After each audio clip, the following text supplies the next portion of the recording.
All right, we're back. We're talking with Lee Strobel. He was the former legal editor of the Chicago Tribune. He was a skeptic, a straight-out atheist. And as he started to investigate the claims of Christianity, the claims of Christ, he came down to the key point, namely the resurrection of Jesus from the dead. Did it happen? And he's talking about the points underneath that question. Did Jesus rise from the dead? The evidence that started to persuade him that, goodness sakes, possibly this thing actually happened. All right, you already talked about the fact of, review for us here. First, the execution, that Yep. Jesus was definitely dead when he was taken down from the cross. And then the early accounts. This is not a legend that developed a long time ago. We have extremely early accounts that affirm the resurrection. Then I go on to the third E, which is the empty tomb. And the most powerful fact about the empty tomb of all, I think, is that nobody in the first century was claiming it was anything but empty. In other words, everybody conceded it was empty. The authorities tried to spread the story that the disciples were asleep, or that the guards were asleep and the disciples stole the body, which made no sense because they had no motive or means or opportunity. Besides which, that's admitting the body is gone. Yeah, and if you're sleeping, how'd you know it was the disciples? Exactly. Yep. The story never made sense in the beginning. Nobody believes it today. But the bottom line is, even the skeptics had to come up with a story to try to explain it away, even though they were unsuccessful in doing it. Yeah. Plus, 75% of the scholars, critical scholars out there, they believe that's a historical fact. And that includes the skeptical scholars. Yeah. That's Christian, atheists. The people who really studied this issue, 75% agree the tomb was empty. Okay, so you got another point in the historical record. You've got an empty tomb of Jesus, so that raises the question, what in the world happened to the body? And the next E, therefore, is eyewitnesses. And what we have is 515 people who encountered the resurrected Jesus.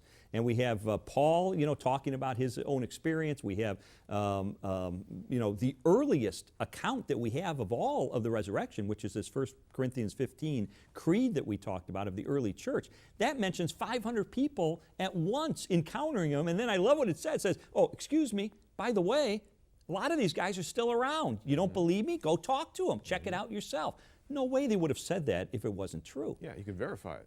Exactly. So if you were to call to a witness stand all of the people who encountered the resurrected Jesus and just cross-examine each one of them for 15 minutes apiece and go around the clock, you'd be sitting here for 126 straight hours listening to eyewitness accounts. How many people, after hearing 126 straight hours, would walk away saying, I don't believe it? I mean, that's...